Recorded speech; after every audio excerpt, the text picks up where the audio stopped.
Welcome to World Gone Weird, discussing what the heck is going on in the world today. Yeah, welcome back, everyone. Or welcome for the first time, I guess, if you're just joining us. It's always an adventure here, isn't it? Hopefully, we can shed some light on today's weirdness. An adventure is one way to put it. More like a slow motion train wreck, if you ask me, but hey, let's see what flaming wreckage we've got today. Okay, so speaking of wrecks, did you guys see this huge winter storm hitting the US? It's kind of crazy. Millions of people under alerts, states of emergencies declared, all that. Oh, yeah, I saw that. Another unprecedented weather event, right? I swear, every season now is unprecedented. I mean, is it just me, or is there some weirdness there? Well, I think the science is pretty clear that climate change is exacerbating these kinds of weather extremes, but yes, the sheer scale of it is really concerning. It's not just a little snow, we're talking ice storms, power outages, whole regions shutting down. Yeah, climate change is a great scapegoat, isn't it? Everything is climate change. So, what about the fact that the government is also closing down because of it? I didn't know snow was such a terror threat. Seems like a bit of an overreaction to me, right? I mean, you'd think we were living in some dystopian novel where the weather is our new overlord. It's not just the snow, it's the combination of snow, ice, freezing rain, and the crazy low temperatures behind it, And then the infrastructure issues, like power lines going down, major highways getting shut. This kind of thing is cascading effects across a bunch of sectors, right? It's not just an inconvenience. People can be legitimately stranded and without heat. I mean, we've discussed supply chains in the past, and this weather could impact those too. That's what I mean, though. It's not just the weather, is it? It's how vulnerable we are to these things. This is a first world country. Shouldn't we be more resilient than this? Like we've had winters before. It's like they are just waiting for something to break down so they can implement more control. It makes you wonder how much of this disruption is just down to nature and how much of it is the system itself being fragile. I think that's a fair point. We definitely need to be investing in better infrastructure, that's for sure, and better emergency response systems. But let's not forget the human element too. We have communities helping each other, people volunteering. That kind of resilience is really important as well. And yes, the government does need to be better prepared for sure. Oh, yeah, communities helping each other. That's what we need more of, right? But what if I told you that all this chaos is just a dry run for the real show? You know, the one where the infrastructure doesn't just hiccup, it full on crashes and burns. And we have people looting to get that last can of beans. I'm just saying, a bit of snow seems almost cute compared to what's brewing. Think of the meta conflict, It's not just about the weather, but also about control. Who's running the show and all that? Well, you're talking about systemic risk there, right? And I think that's a key aspect of this whole meta-conflict thing we've been discussing. It's not just about the direct conflict between two groups, it's about these underlying vulnerabilities that can be exploited. Think about it, a major weather event, like this one, could destabilize supply chains, which in turn affects food security, leading to social unrest. All these things are connected, aren't they? And these interconnections are almost always overlooked. Yes, and it's not just the weather, it's the reaction to it. The states of emergency, the National Guard deployments. It's like they are testing out their emergency powers to me. It reminds me of all the overreach during COVID. I mean, we saw how governments and big companies use that situation to exert more control over people's lives. Are we sure this isn't another one of those opportunities for control? They'll just say it's for our safety, but then everything becomes authoritarian.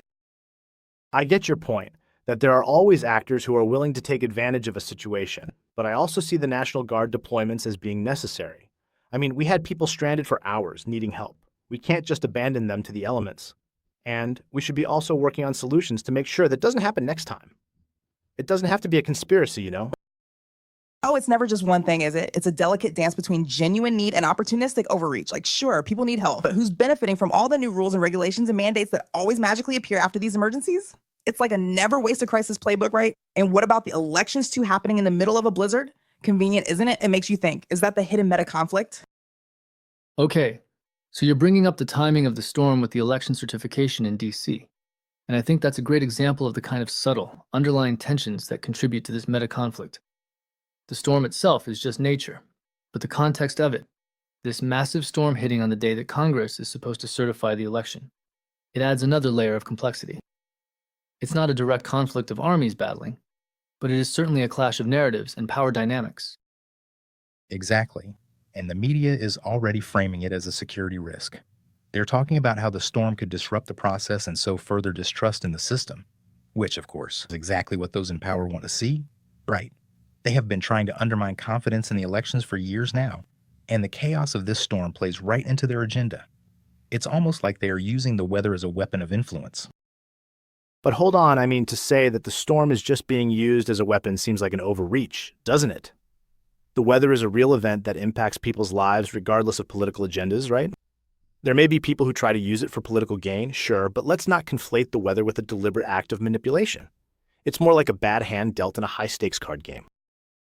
Oh, but that's the beauty of the meta conflict, isn't it? It's not always about one single act of malicious intent. It's more about exploiting existing vulnerabilities. The weather is a chaotic wild card, and the people who are constantly vying for power are just waiting for opportunities to take advantage of that chaos. Maybe not create the chaos, but exploit the hell out of it. It's like a beautiful dance of control and manipulation. And we, the common folk, are just the unfortunate dancers who are constantly getting stepped on. You know, like a very bad waltz.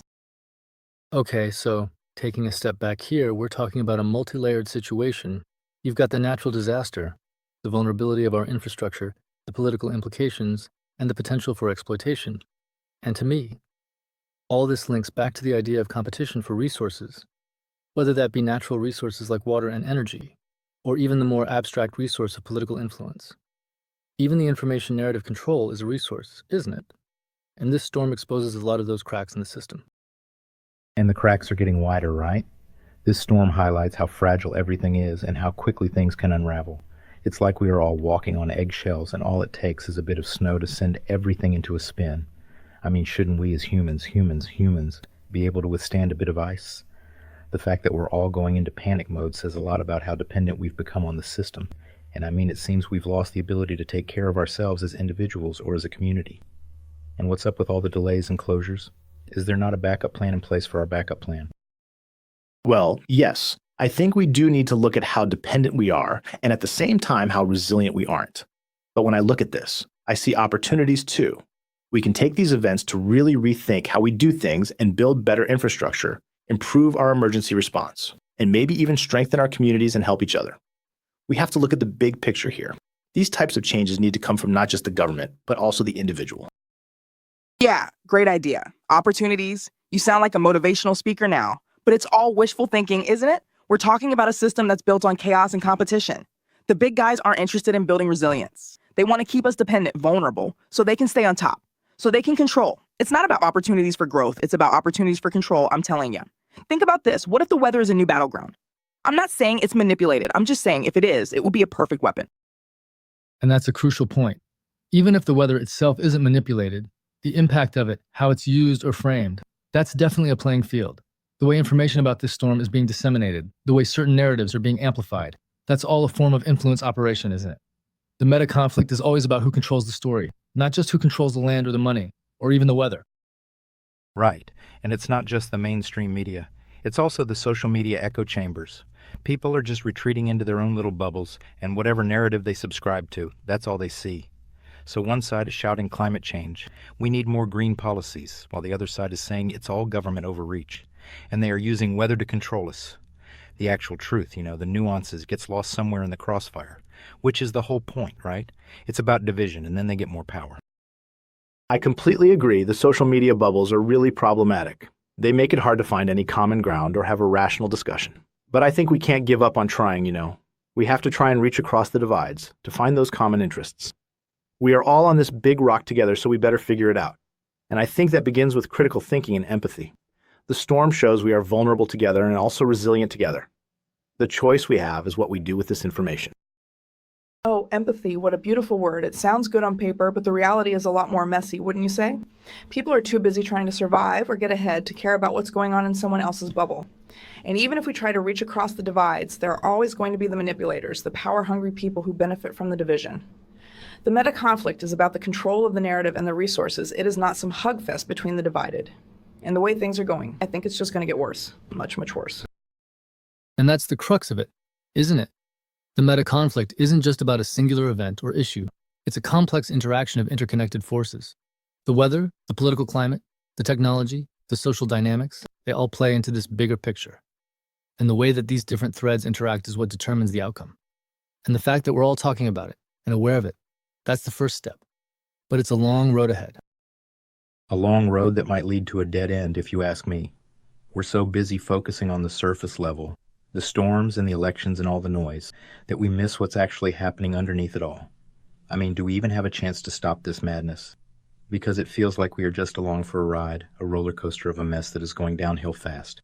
And maybe, just maybe, that is by design. Is this whole thing engineered? And for whose benefit? I don't think we can afford to be that pessimistic. Yes, there are deep-seated problems, and a lot of them are systemic. But we also have the power to affect change, to create solutions, to connect. We have to try, right? We can't just surrender to a dystopian future. And things are changing. We see that in every sector. So, what can we do with all this information? What small or big change can we do in our own lives? We have the power. Oh man, you really are optimistic, huh? But I admire that. Maybe that's why I tune in each week to try and learn from the optimists of the world. But if we don't become cynical, we are just going to get tricked by this ever-complicated system, and I do think it's designed to make sure that all the power stays with a few people, right? And the fact is that this storm, just like every other crisis, is just going to help them tighten their grip on us. So maybe instead of trying to change the system, we should just get really good at weathering the storm, you know? Like stock up on beans and learn how to barter. It's a lot more effective. Well, I think we need both. We need to be resilient and prepared on an individual level, but also, we have to keep trying to understand these underlying forces and try to promote change at a higher level. And this meta-conflict, it's not a singular fight. It's a constant struggle for influence, for resources, for control of the narrative. It's a complex interaction of multiple factors, and we have to be aware of them all. I guess it goes back to being observant and trying to piece the whole puzzle together, which is what we try to do here, right? I guess so. But being aware of it doesn't change the fact that we're still in this crazy system. And we are playing their game. We're just pawns in this chess match between people we probably don't even know, and they certainly don't care about us. The snowstorm, the elections, the media, it's all part of a larger pattern, and they know how to manipulate the system. And they are laughing all the way to the bank, I guarantee it. Maybe, but I think awareness is the first step. By understanding these underlying tensions, by examining all sides, we are in a better position to navigate them and to make decisions that are in line with our values, our goals. I mean, that's what this show is all about, I think. To have an open and honest conversation about what's happening so we can all have some more understanding, even when it's uncomfortable, even when it's scary. Okay, fine. You've convinced me for now. Awareness is important, I guess, but I'll still be stockpiling the beans just in case. Because if the whole system goes to hell in a handbasket, at least I'll be able to trade for some extra toilet paper. But seriously, I do think being aware is the best we can hope for until the world collapses on itself, and then maybe we can start again. Maybe. Well, on that somewhat bleak note, I think we're out of time for today. But like we always say, we need to keep looking at the details in the larger picture. This meta-conflict, it's not going away, but at least we're talking about it. Yeah, and we'll keep talking until they shut us down. Which, feels like it could be any day now. So join us next time, before that happens. Or don't. Doesn't really matter to them, I guess. Let's try to end it on a more positive note, shall we? Thanks for tuning in, everyone, and let's keep these conversations going. Let's continue to look for solutions and for ways to make this world better. It's not all doom and gloom. We have more power than we think. Yeah, whatever. Tune in next time if you can stand it. And maybe bring some snacks or beans. Lots and lots of beans. And remember, stay cynical. It's your best defense mechanism against this whole crazy thing. See ya.